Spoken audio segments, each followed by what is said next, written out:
Our guest obviously needs no introduction, but how about a round of applause for two-time All-Star and World Series champion Miguel Montero.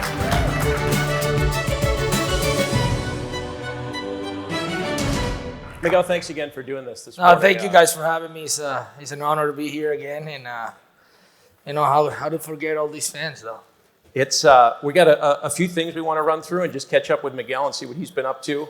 But I know you played elsewhere in Arizona, had a great career, but it's got to be really special for you to come back here after that 2016 World Series year. A lot of people ask me what teams do I play for, and honestly, I only remember playing for the Cubs, to be honest. I played nine years with the Diamondbacks and then 2.5 with the Cubs, but it just felt like it was a lot longer with the Cubs organization. It's great to be back. It's great to see all of you guys here and supporting, and it's an honor, like I say, it's an honor to be here. What are some of the things that really stand out to you about winning in this city, playing in this city, playing at Wrigley Field? What's special to you about this? You just said it. Just to win it in this city, it's just great. We made history, so it's great. But just the fans, just the atmosphere out there every single day in, day out, the fans, the organization, everything was just great, and just winning made it even more special though. It was great. Speaking of Wrigley Field, you played at a ton of ballparks throughout your career.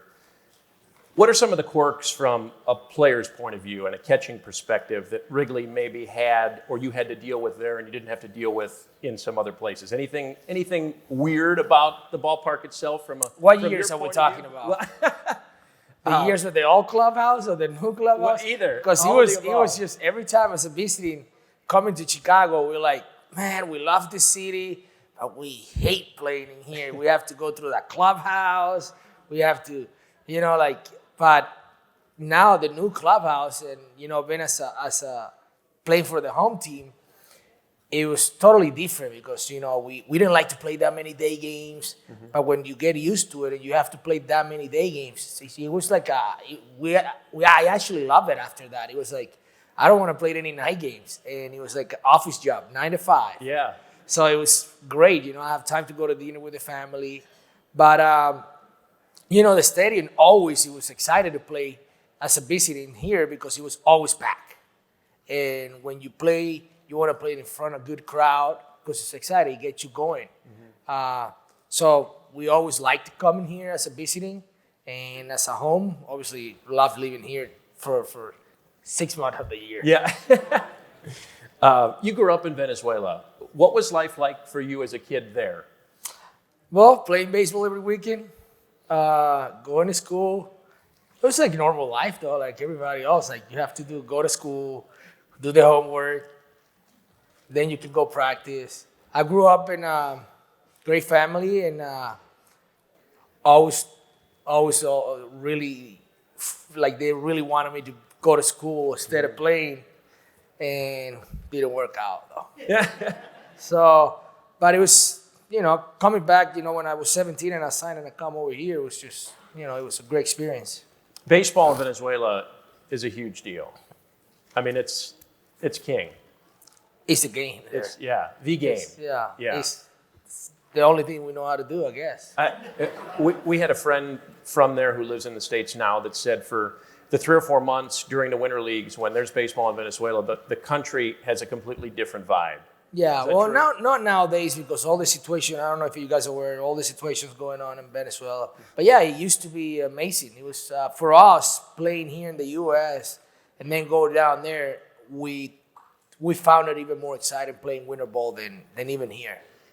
I have heard, and I've never been to a game in Venezuela, I'd love to have that experience, that from a fan's point of view, in the stadium, it's a much more rowdy atmosphere than baseball here. Well, typical Latin guys. We're all loud, We're very, very loud. So yeah, the stadium is every single game in winter ball is like a World Series atmosphere. And I don't know why. Maybe because we grew up there, so we always grew up watching those games. So for us to play there with our team. Like, normally you play with a team that you were a fan of as a growing up, and your family, all your friends around you watching you play. I think it made it more special. But obviously, the reality is like here's where the money is. Though. Yeah. So you want to work for a team here. Sure. Had you been to the United States prior to signing your first No. contract with Arizona? No, the first time I came over, it was 17, and that's when I signed with the Diamondbacks. And I remember going into Tucson, Arizona, and I'm like, man, is this how the United States look like? It's not that pretty. I thought it was gonna be even better. But yeah, I mean, I didn't know any better. Then I got out of it. I'm like, okay, yeah, it's getting a little prettier now. When you came over, what were your living arrangements like? I mean, you signed your first pro contract, come to Tucson, and then what? And then play. Yeah. Just play my heart out, man. It was different, like I say, but just played, trying to learn the language.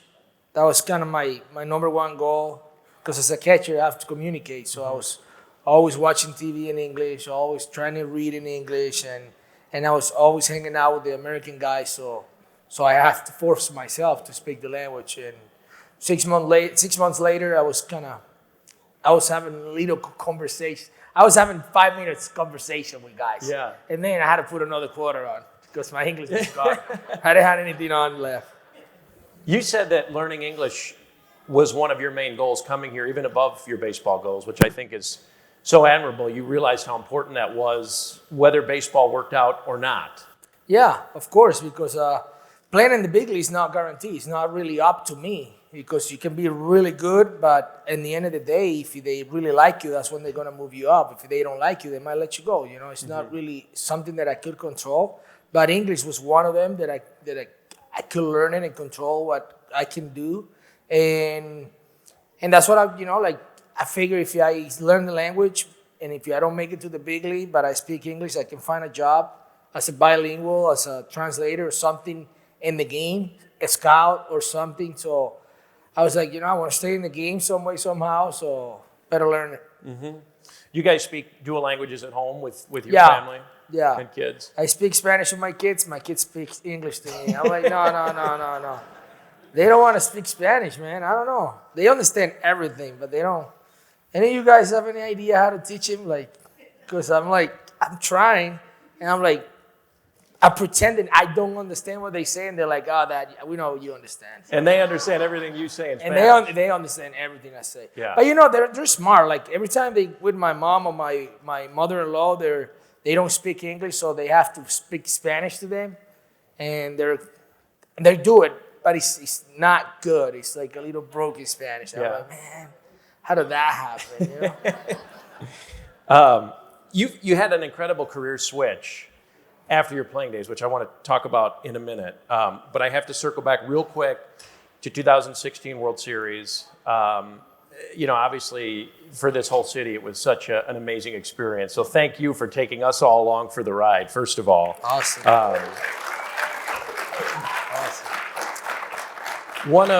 We've talked about it in our house so many times. One of our favorite moments, I'm going to just paint the picture if you can. I know you know where I'm going with this, but you can maybe pick it up. NLCS Game 1, Dodgers are here, bottom of the 8th, the bases are loaded, 2 outs. Go ahead. Yeah, Homer, yeah. I mean, we were up in the booth. I got lucky, man. That was such a lucky shot. I was an 0-2 count. I was in my mind was like, just put it in play, don't strike out. Just put it in play. I mean, when you're in a situation like that, what's the mindset? You change your approach at all? I told you, I'm like, just put it in play, don't strike out. But even before you were down 0-2, I mean, you just want to. I was trying. I'm gonna go back a day earlier than that. So I remember it was some Friday that game. If I'm not mistaken, it was a Friday game. We beat the Giants on Tuesday, maybe Thursday. So I have bad back, so my back locked up in the game against the Giants. On Wednesday, I'm feeling terrible. Thursday, can't even walk. My wife started dressing me up, everything, shoes, everything, so I can go to the field and maybe get a little treatment, a little work. And I remember that the trainer asked me, like, hey, will you be able to play tomorrow? I'm like, I don't know, man. I'm like, can we go to a doctor and get an epidurals or something? Mm-hmm. So actually I did that. I went to a doctor that Friday. So here comes this guy and he started poking me. Epidural, and the guy can't get to that nerve, you know, like, it's like, I can't get it, man. I can't get it. And I'm like, an hour later, the guys get out. He's like, I quit, man. We need to call another expert. I'm like, you're not an expert? You couldn't be? So an hour later, another guy comes back. I'm talking already 2-ish, 3 p.m. Put an epidural on it. He's like, oh, I got a good one, you know, like, so I'm like, put a lot on it, man. So I got out. I still can really walk, get to the stadium, and the trainer goes again, could you play it as an emergency? I'm like, yeah, man, I can play. Because if I get out of the roster, it's not a way that I'm going to get back on. Right. So I'm like, I don't want to get out of the roster. So, yeah, I'll be good to go. So I got in the hot tub. I stayed in the hot tub for a while. I got out of the hot tub like in the 5th inning, put my uniform. I feel a little loose, a little better. So I start swinging in the cage. I'm like, oh, my God, this is not going to happen. Not going to work. But honestly, when I got on the box, I didn't even feel anything. Like, I hit the ball. I felt it a little bit running the bases. Mm-hmm. That's when I felt it a little bit. But before that, in the swings, I was like, I'm probably going to get out of here in a wheelchair, but whatever. So I didn't feel anything but running. And then after that, it was like, but yeah, before the AB, I was suffering with my back and epidurals and everything. So it's a lot of Advils. It was worth it, though, right? It was worth it. After your playing days stopped, you had a pretty interesting career change into a sports management firm. Is that correct? Yeah. How did that all come about? Probably like in 2015, I was always thinking about what am I going to do? What do I like to do? So I like that area in the agency because I negotiate part of my own deals. I did a lot of things like normally agents do. And as a player, and I did it for myself. So I was like, you know what? I think I can do this. So I opened my own agency, and I got a couple of clients. I got 2 on the big league, and it's good. And I got my own schedule too. Mm-hmm. So to be home with the kids and helping my wife raising the kids is awesome. Still get out of the house a little bit, which she probably want me to do that too. She can handle me that too many days in a row in the house, but yeah. So it's I do like it, and I'm excited to continue to grow it and see what it takes me. Congratulations. I mean, when you say full service management firm, what does that entail? It's not just negotiating player deals. No, it's everything. Right? I mean, negotiating. I mean, like regular agent, babysitting. Yeah. But babysitting my kids and babysitting a grown man kids. You, from a client's perspective, I mean, knowing that you had gone through this, you played in the big leagues for a long time. I mean, that's the trust level there has got to be really great with the guys you work with. You will hope, right? You will hope, but you've got a lot to offer them. You've been through it. Yeah, I tried, because the main kid, I'm trying to kind of educate because I'm getting from lower levels. Mm-hmm. I want to educate him through the minor league and all that, so when the time comes, it won't catch him by surprise. Mm-hmm. If you're talking to a young player that is a client of yours, or if you could go back maybe and talk to yourself when you were 17 years old in Tucson, after being through everything you've been through, what would you tell you at 17 about becoming a major leaguer and what the whole thing is like? What advice would you give yourself? I don't know, man, because I was, it's a good question because I probably told myself everything back then, like, work hard, respect everybody, and I did that. So that's probably something that I would tell some of the young guys, but I thought that was my thought process back then too. So, I mean, obviously, like, I wish I would have known how to call a game back then. It probably would have given me to the big league a little bit sooner, or probably wish I would have known how to hit the way I did in my career that early too, so he probably got to the big league early. But we learn, and it's part of the life. The learning process is we're gonna fail. We gotta get up and continue to go, and you learn from your mistakes. Better than from your successes, right? Yeah, It's true. Can we do a little rapid fire? Quick questions here. This is yeah, a little bit everything. yeah. If you were a superhero, what would your power be? My power, man. Yeah. Fly. Do you have a favorite baseball movie? Bull Durham. Why are catchers normally such good golfers? Catchers. Yeah. Pitchers and catchers, I feel like I don't really. know about the catchers, though. I suck at golf. I like to golf, but I played even more now that I'm retired. I played 3 times a week, and I'm getting worse. What chore at home do you hate to do the most? Take out the garbage, make the bed, laundry. Yeah, the garbage, though. yes. Every Sunday, Yeah. I hate it. Yeah.